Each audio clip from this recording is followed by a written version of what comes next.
Bonjour. On est ça, vous allez bien. Ici, on est sur le Batman Nightmare, un quart de chez Queen Studio. Exactement. Très belle statue, attendue déjà depuis une petite année, donc elle est quand même dans les délais. Ouais. On attend un Superman qui va aller avec, qui va être super beau. En black suit du coup. Ah, c'est ça, donc bien tiré du Snyder Cut de Justice League, un film du coup, qui a marqué les fans de DC, mais malheureusement qui a tombé dans l'oubli. Malheureusement, Voilà. oui. Un Batman qui est apparu la première fois à 2 secondes, la deuxième fois à 4 secondes. Exactement. Mais qui a marqué énormément les gens qui ont vu le film. Parce que design qui sort, voilà, et design qui sort un peu de l'ordinaire.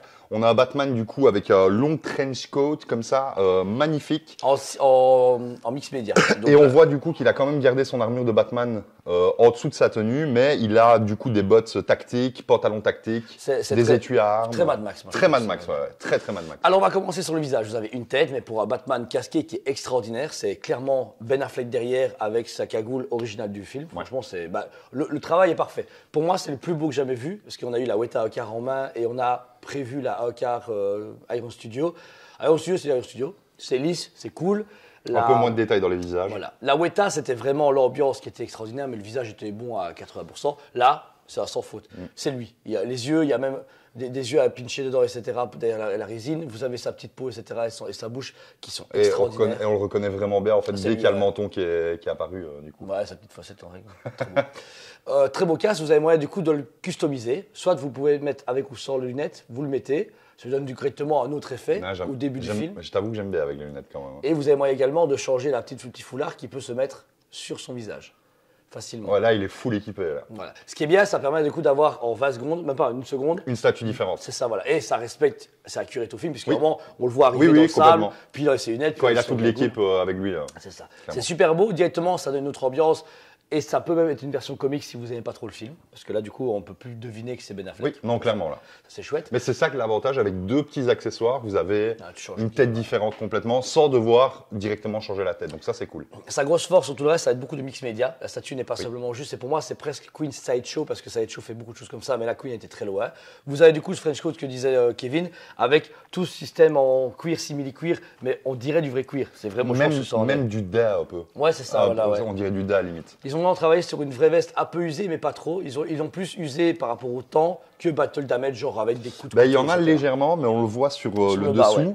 Le seul petit, à la limite, pas défaut, mais qu'ils auraient pu rajouter, comme Jordan dit souvent, c'est un peu de crasse, un petit peu de poussière, parce qu'on voit qu'elle a traîné contre le sol en fait avec les combats qu'il a fait. Vous avez des fils de fer pour permettre de donner de la vie à la statue, ça c'est cool et ça change pour moi tout et c'est nécessaire pour moi une statue pareille. Ça veut dire de simuler qu'il y a du vent ou que c'est très dynamique, etc. Et je trouve toujours ça cool parce que ne serait-ce que pour lui donner une dynamique gauche, droite et comme dit Julia avec du vent dessus, c'est toujours cool quand vous avez... Moi personnellement dans mes stand-up chez moi, etc. Des fois quand tu as une statue qui est là ou là et qui a un trou, et bien souvent avec la cape j'essaie de combler. C'est ça avec ma guts que j'ai la cape, je l'ai mis où il y a le Skull Knight. Et c'est ça l'avantage, c'est que tu peux lui donner aussi beaucoup plus d'envergure en fait grâce à ce genre de petit procédé là. Donc magnifique travail. Vous avez 2 lanières qui vont succéder. La première lanière ici qui se met avec sa fameuse jumelle qui ne sait même pas en ça va, etc. Elle est juste tenue sur le côté, mais la lanière est en cuir. Les jumelles sont en résine, donc c'est quand même c'est costaud. lourd, Mais ça tient, il faut juste. Moi, je l'ai bien coincé sous la veste. Voilà, tu vois, je l'ai tellement bien fait qu'il est là. Mais voilà, je trouve juste que c'est un peu mal fait. Il n'y a pas de poids de pression, etc. Donc vous devez. Ça aurait été cool de mettre genre une légère petite attache pour pas qu'il glisse. Mais après, ça tient parce que nous, on le manipule. Hein, mais... Moi, je l'ai coincé ici avec la lanière du flag. Comme ça, on est tranquille. Le flag en question, je te rends, Kevin. Magnifique pistolet. Du coup, on voit que c'est un pistolet qui a déjà été utilisé, enfin un fusil mitrailleur, pardon, qui a déjà été utilisé quelques fois. À l'arrière, on le voit ici, vous le verrez dans les détails, vous avez la carte du Joker qui a été scotchée par Batman dessus. On voit que c'est un fusil qui a été utilisé parce qu'il y a des coups de poussière, des petits coups un peu partout. Et pareil, vous avez aussi un petit chiffon qui est attaché à l'avant, qui lui permet en fait de tenir son pistolet grâce à la lanière. Ouais. Et pareil, lanière en mix média. Le petit foulard chiffon devant, c'est pareil aussi. Et par contre, la petite carte du Joker, c'est vraiment en résine, incrustée directement dans le fusil. Sinon, on le perdait, c'est sûr. Sinon, c'est le genre de produit que vous perdez. Ouais. Dans sa main gauche, son bras gauche, vous avez un bras ici qui est en résine avec sa batte armure. Et encore une fois, ce côté tissu, semblant disant qu'il se protège ou permet d'avoir des coups de couteau pour peut-être un peu plus par balle, on ne sait pas. Peut-être qu'il n'a plus accès à sa batte cave aussi facilement qu'avant. Du coup, il faut qu'il se protège un peu plus parce qu'il ne pourra pas changer forcément son armure. Le bras est amovible, vous savez. Alors, l'aimant est léger. Je trouve que c'est un peu trop léger pour ce que c'est, mais ça tient quand même. Et vous avez un deuxième bras avec un petit flag qui est compris dans la boîte. Hop là. Et vous n'avez plus qu'à le mettre. Ah, super stylé aussi. Ouais. Ce même petit flag est peu et demi dans le holster qui est sur sa jambe droite, qu'on y reviendra. Quand tu ne le mets pas, du coup. C'est ça, voilà. Mais du coup, là, ça lui donne un côté encore plus armé, plus soldat de la guérilla. Très badass. C'est ça. Et on est vraiment sur le côté où il est prêt à tirer, à se défendre. On sent que c'est un Batman qui est plus aussi joyeux. Le Batman n'a jamais été joyeux, mais qui n'est plus aussi chevalier, soft qu'à l'époque. Et là, du coup, il doit utiliser les armes qu'il a à disposition pour pouvoir se battre contre la menace de Superman. Parce que, et de Darkseid. Et de Darkseid, parce que à ce moment-là, Superman n'est plus très très gentil. Le flag est super bien travaillé, puisque vous avez vraiment un travail très très précis avec des inscriptions écrites en anglais, USA, Manchester, qui sont parfaitement lisibles. C'est pas un bête stickers, donc c'est vraiment impressionnant.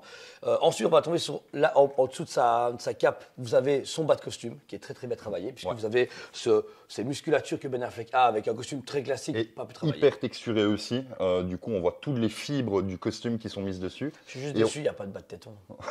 Non, mais par contre, il y a des impacts de balles. Ah ouais, bah oui. Et ça, on le voit peut-être pas super bien au niveau, mais vrai, vous avez 3 impacts de balles ici au niveau de son torse sur le signe.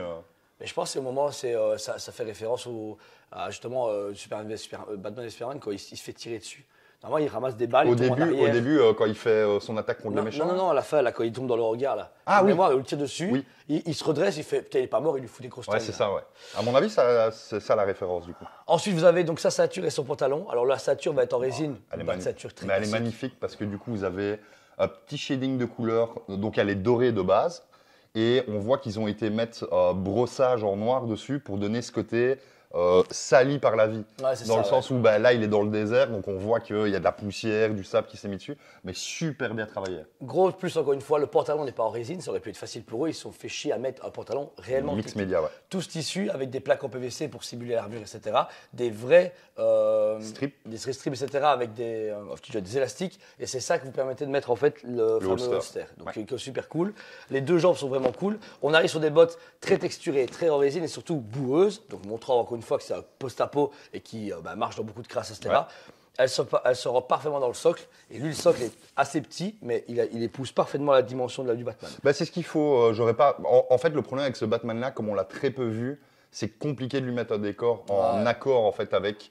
Parce qu'à part lui mettre un bout de rocher sur le côté ou un petit peu de sable, il n'y a pas grand-chose qui montre. Là, vous avez donc une roche un peu sableuse, puisque ça fait penser vraiment à ces trucs d'isolation. Alors, c'est juste basique, on voit qu'ils ont juste mis le minimum syndical, mais elle est mélangée à un bout d'asphalte. On voit encore les contours jaunes de la route, d'une autoroute, etc., avec du béton. Ça.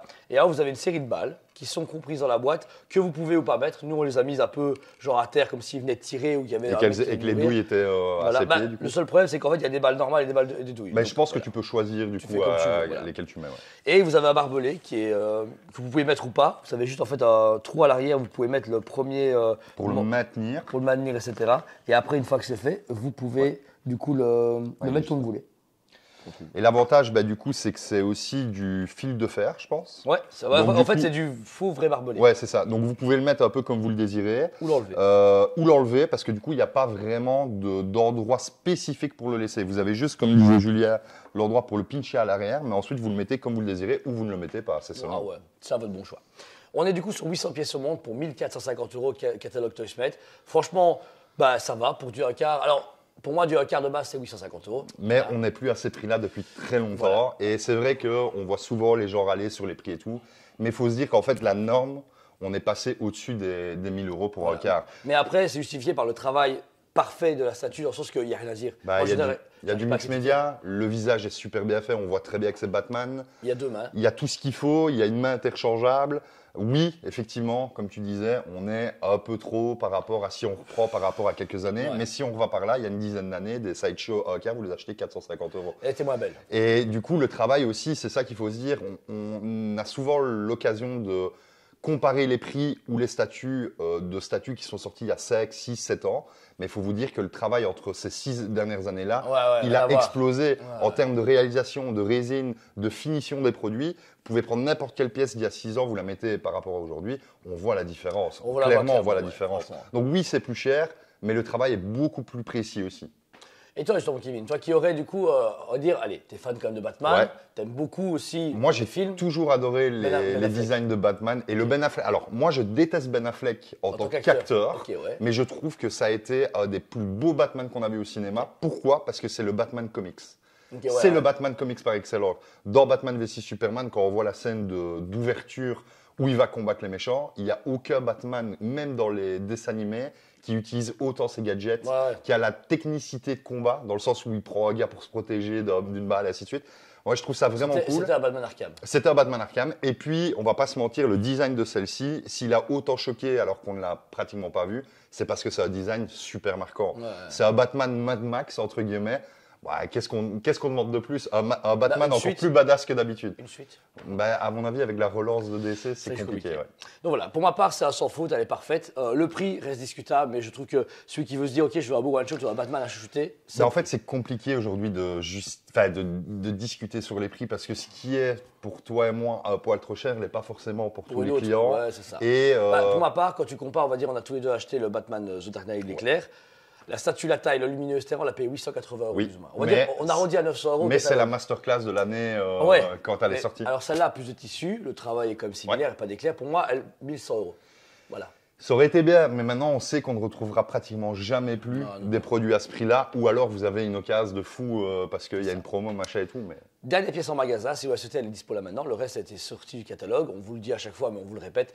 Précommandez, si vous pouvez vous la racheter, parce que vous avez pu voir que la moitié des statues, voire 2/3, ont été sold out dès qu'elles sont sorties, ou il nous reste une pièce à chaque fois. Donc... Et puis il faut se dire aussi une chose, c'est qu'à l'époque, Sideshow, Prime One et ça faisaient des très gros tirages, ce qui permettait d'en retrouver par après, pendant l'année, et ainsi de suite. Donc maintenant, vu qu'ils ont vu qu'il y avait moins de préco, en fait, ils font moins de tirages. Sideshow, on est passé d'un tirage à 4000 à 1000 maximum. Du coup, en fait, les gens qui nous disent « Ah, mais je préférerais attendre de l'avoir en vrai », très bien, aucun souci, mais vous avez une chance de la rater à chaque fois, en fait. C'est ça, ouais. Parce que nous, on arrive à commander toujours les quantités que les personnes veulent chez nous, donc ils précommandent. On en prend peut-être une ou deux de rab max, parce qu'on ne peut plus se permettre non plus de stocker des grosses boîtes. Après, de stocker, on a encore le ratio de 10% d'annulation, donc à chaque fois... on en a toujours 3 ou 4, quoi. Ouais, c'est vrai. Green Lantern, il a été sold out une semaine sur deux. Ah, sold out, j'annule. Ah, on a recommandé, sold out. Et redispo. Mais c'est seulement si vous avez la chance de quelqu'un l'allume, parce que regarde la Sideshow Red Sonja, elle est morte. La Hulk, elle est morte. Pagua, c'est mort. Gaslight, c'est mort. Il y avait aussi la magnifique Poison Ivy que tu as pris. C'est mort. C'est mort. Donc, oui, je comprends que les gens préfèrent attendre de voir le produit en vrai, ce qui est logique, entre guillemets. Mais n'hésitez quand même pas à préco, parce que déjà, préco vous assure d'avoir votre statut. Parce que si vous vous dites, ouais, c'est pas grave, j'attendrai que Monsieur Toys Planet ait une annulation, il suffit que j'ai pas d'annulation sur celle-là et vous ne l'avez pas, vous passez à côté. Ouais, c'est ça. Donc, n'hésitez pas du coup à vous abonner, mettez un commentaire sur cette vidéo. Merci à vous tous, on espère que ça vous a plu. On vous aime beaucoup. Et on vous dit à très bientôt. On vous aime beaucoup et on vous dit à très bientôt.